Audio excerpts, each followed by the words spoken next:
حساب بھی تو ہم نے دینا ہی دینا ہے، اس لیے ہم دیکھ لیں جتنا برداشت کرتے ہیں اس کے مطابق جو ہے وہ ہم چلیں۔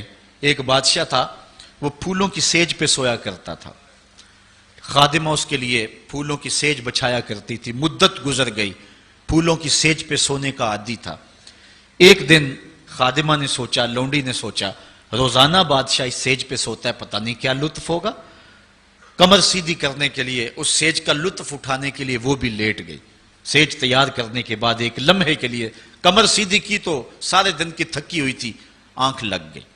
بادشاہ وقت پر اپنے حجلہ میں داخل ہوا، اپنے اس خاص کمرے میں داخل ہوا تو ایک لونڈی کو پھولوں کی سیج پہ سویا ہوا دیکھا تو غیرت سے جل بن کے کباب ہو گیا۔ ایک لونڈی کی یہ اوقات کہ بادشاہ کی سیج پہ سوئے۔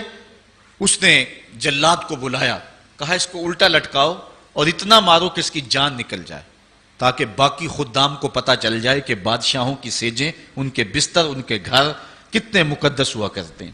لونڈی کو الٹا لٹکا دیا گیا اور جلاد ضرب پہ ضرب لگا رہا ہے، کوڑے پہ کوڑا مار رہا ہے۔ وہ چیختی ہے، روتی ہے، بچا لو مجھے، میری جان نکل رہی ہے۔ روتے روتے کیا خیال آیا کہ اس نے ہنسنا شروع کر دیا۔ بادشاہ نے جلاد کو کہا رک جا، اس لونڈی سے پوچھ روئی کیوں ہے، اسے یہ بھی پوچھ ہنستی کیوں ہے۔ جلاد نے کہا لونڈی بتا روتی کیوں ہے۔ اس نے کہا تجھے نہیں پتا جب کوڑا لگتا ہے تو جان نکلنے کو آتی ہے، نزع کا عالم طاری ہو جاتا ہے۔ کہا یہ تو سمجھ ہے، لیکن ہنستی کیوں ہے؟ کہا ہنسی مجھے اس بات سے آئی ہے کہ چند لمحوں کے لیے سوئی ہوں، اتنی تکلیف کاٹ رہی ہوں، سوچا جو عمر بھر ہو گئی سوتے ہوئے جس کو، اس کا کیا بنے گا؟ جس کی زندگی بیت گئی اس سیج پہ سوتے ہوئے، اس کا کیا بنے گا؟ صاحبو، یہ دنیا پھولوں کی سیج نہ بنائیں، اس دنیا کو اللہ کی عبادت کے لیے گزاریں، ذکر فکر میں گزاریں، سحری کے وقت اٹھ کے مصلی پہ کھڑا ہو کے رونا سیکھیں، اللہ کے حضور آئیں، سارے کام چھوڑ دیں، رزق کی تلاش میں رازق کو بھول نہ جائیں۔ تم سمجھتے ہو دکان بند کر کے چلے گئے تو شاید میری آج کی سیل کم ہوگی۔ سیل دینے والا، رزق دینے والا، رزق کے دروازے کھولنے والا وہ رب ہے۔ جاؤ اس کے حضور جاؤ اور جا کے اس سے مانگو، مالک، رزق کا مالک بھی تو ہے، تیرے ہاتھ میں سارے خزانے ہیں، میری مدد فرما۔ دیکھنا کہ رحمتوں کے کس طرح دروازے کھلتے ہیں اور جو تمہیں ملتا ہے اس میں برکت کتنی ہوتی ہے۔ آج ہر بندہ یہ کہہ رہا ہے کہ میرے کاروبار میں برکت نہیں ہے، لاکھوں کماتا ہوں، پتہ نہیں چلتا جاتے کدھر ہیں۔ مسئلہ اصل ہے یہی کہ رزق میں بے برکتی آ گئی ہوئی ہے، اس لیے کہ ہماری پیشانی میں سجدے نہیں رہے، ہماری آنکھوں میں حیا نہیں رہا، ہمارے لبوں پہ قرآن کے نغمے نہیں رہے، ہماری سوچوں میں پاکیزگی نہیں رہی اور خیالوں میں طہارت نہیں رہی۔ آج غلاظت ہی غلاظت، گند ہی گند، اور جو ہے وہ شہوت ہی شہوت اور بے حیائی ہی بے حیائی آنکھوں میں، نظروں میں، خیالوں میں بھر دی گئی ہے۔ بازار میں چلے جائیں، گھر چلے جائیں، گھر کا دروازہ بند کر کے، مکفل کر کے بھی اگر آپ سمجھتے ہیں کہ میں محفوظ ہو گیا ہوں، آج تو وہاں بھی محفوظ نہیں رہا جاتا۔ عجیب صورتحال بنی ہوئی ہے۔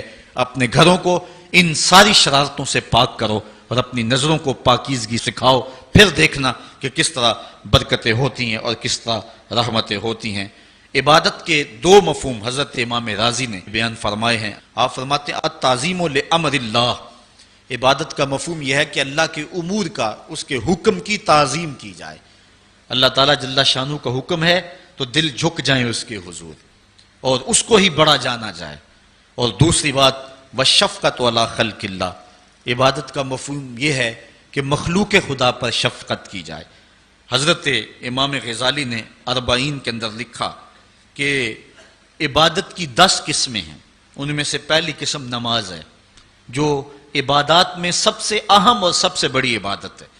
دوسری قسم زکوٰۃ ہے، تیسری قسم روزہ ہے، چوتھی قسم حج ہے، پانچویں قسم تلاوت کلام مجید ہے، اور چھٹی قسم ہر وقت ذکر الہی میں رہنا ہے، ساتویں قسم حلال رزق کے لیے کوشاں رہنا ہے، اور آٹھویں قسم پڑوسی، ہمسائے، ساتھی اور دوستوں کے حقوق ادا کرنا ہے، اور نویں قسم امر بالمعروف اور نہی عن المنکر کرنا ہے، اور 10ویں قسم اتباع رسول صلی اللہ علیہ وآلہ وسلم کرنا ہے۔ یہ عبادت کی صورت ہے۔ اب معاشرے کے اندر کچھ لوگ تو عبادت کرتے نہیں ہیں اور ان کا عبادت نہ کرنا غفلت کی وجہ سے ہے۔ ایک طبقہ ہے کہ وہ عبادت کا قائل ہی نہیں، وہ دہریے ہیں، اللہ کے وجود کا انکار کرنے والے ہیں۔ اور ایک طبقہ تیسرا وہ ہے جو عبادت کرتا ہے لیکن اللہ کے علاوہ کچھ اور لوگوں کی، جس طرح کہ بت پرست ہیں یا دیگر لوگ.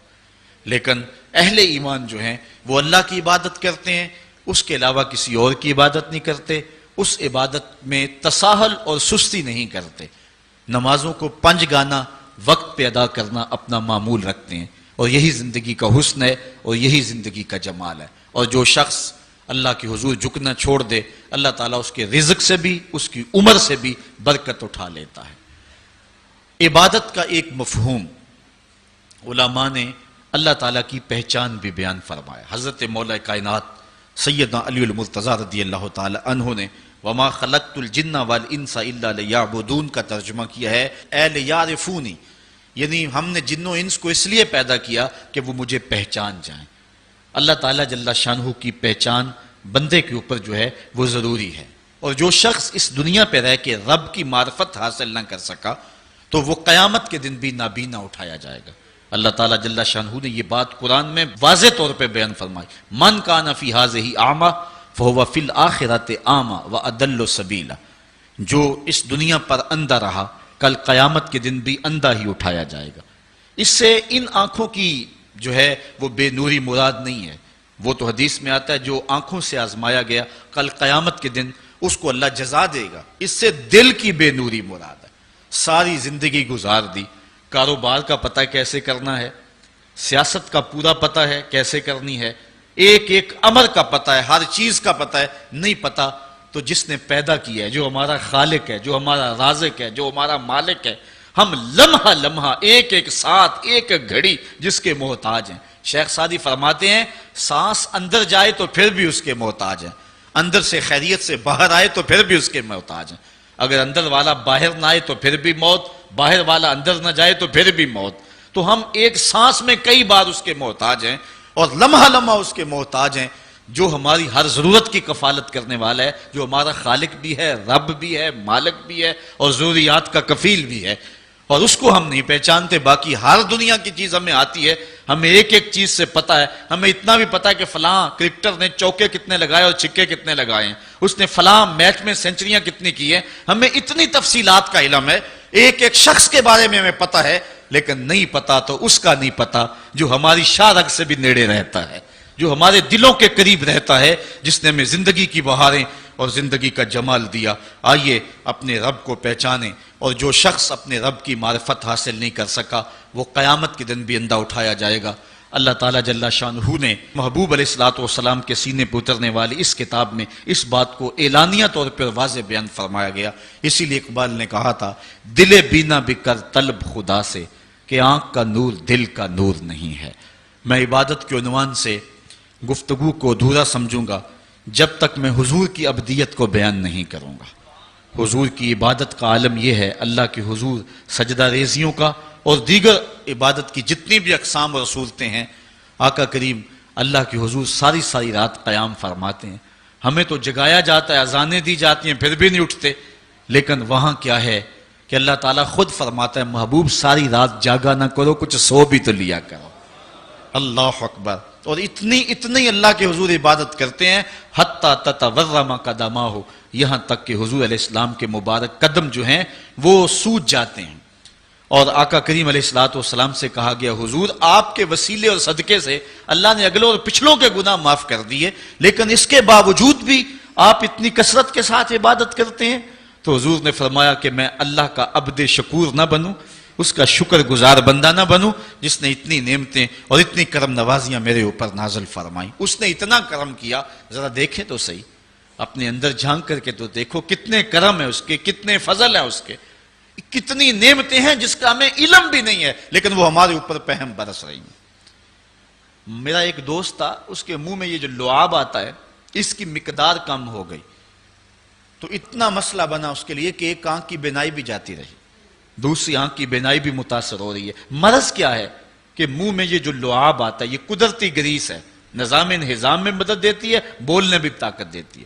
اگر یہ لعاب کم پڑ جائے جس کو ہم نے کبھی نعمت ہی نہیں سمجھا، یہ بھی اللہ کی نعمت ہے. دنیا کا بہت بڑا شخص اوناسس یونان کا رہنے والا تھا اور جہازوں کی کمپنی ہے اس کی، لیکن ہوا کیا، یہ دنیا کے وہ جو امیر ترین لوگوں کی فہرست بنتی ہے اس میں شاید دوسرے یا تیسرے نمبر پہ اس کا نام تھا. تو آج کل تو سنا کہ پاکستان میں ایک شخصیت آگے جا رہی ہے، وہ پہلے نمبر پہ آنے والی ہے.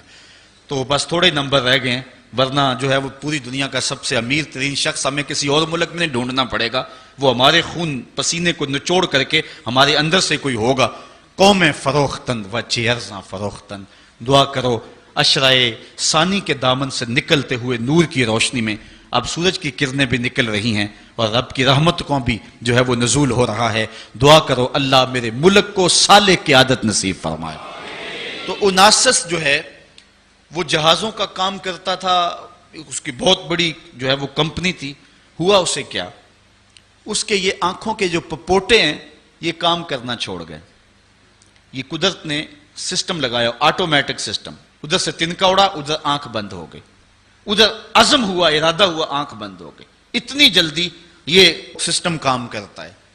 اس کو یہ مرض لاحق ہوا کہ جو پٹھے ہیں نا اس کے، یہ کام کرنا چھوڑ گئے. اب ڈاکٹر سلوشن ٹیپ لگا کے آنکھ کھولتا تھا اور رات کو سونا ہوتا تو وہ ٹیپ اتار دیتا.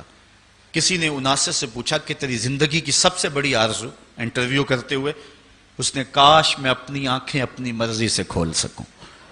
کہا اس کے لیے قیمت لگانی پڑے تو کوئی پیسے لگا سکتا ہے؟ اس نے کہا ساری دولت جھونک دوں گا لیکن کاش اپنی آنکھیں اپنی مرضی سے کھول سکوں. تو یہ کتنی بڑی نعمت ہے، ہم نے کبھی سوچا، گمان بھی نہیں کیا کہ کیا کیا سسٹم اس نے لگائے ہوئے. یہ تو ایک سادہ سا سسٹم ہے، ورنہ کیا نظام انہضام کا سسٹم ہے، تنفس کا نظام ہے، اور اس کے علاوہ جو ہے وہ دماغ اللہ نے عطا فرمایا. کتنا غافل شخص ہے کہ اس کی اتنی نعمتیں وصول کرنے کے بعد بھی اس کے حضور حاضر نہیں ہوتا. لیکن میرے اور آپ کے آقا و مولا اللہ کے وہ با کمال بندے ہیں کہ بندگی کی انتہا حضور کی ذات ہے. اللہ تعالیٰ نے اپنے محبوب کو عبد ہی نہیں کہا، عبدہو کہا ہے. معراج کی قربت خاص میں اس کے باوجود اللہ جل شانہ کے حضور جب پیش ہوتے ہیں تو اللہ تعالیٰ جل شانہ اپنے محبوب سے کہتا ہے بما اشرفک یا احمد، پیارے بتا تجھے کس چیز سے نوازوں. تو محبوب جواب میں عرض کرتے ہیں بنسبتی الیک شرفنی بالعبودیہ، مالک مجھے اپنا بندہ کہہ کے پکار دے. بندے کے لیے سب سے بڑا اعزاز ہے کہ وہ بندہ ہو، اس کا غلام ہو اور اس کے حضور سر پر سجود رہے. آج کی اس حسین صبح میں اور اس روشن رت کے اندر بندگی کے عنوان سے یہ چند باتیں میں آپ کے گوش گزار کی. اللہ تعالیٰ مجھے آپ کو اپنی رحمتوں اور کرم نوازیوں کا نور نصیب فرمائے. واخر دعوانا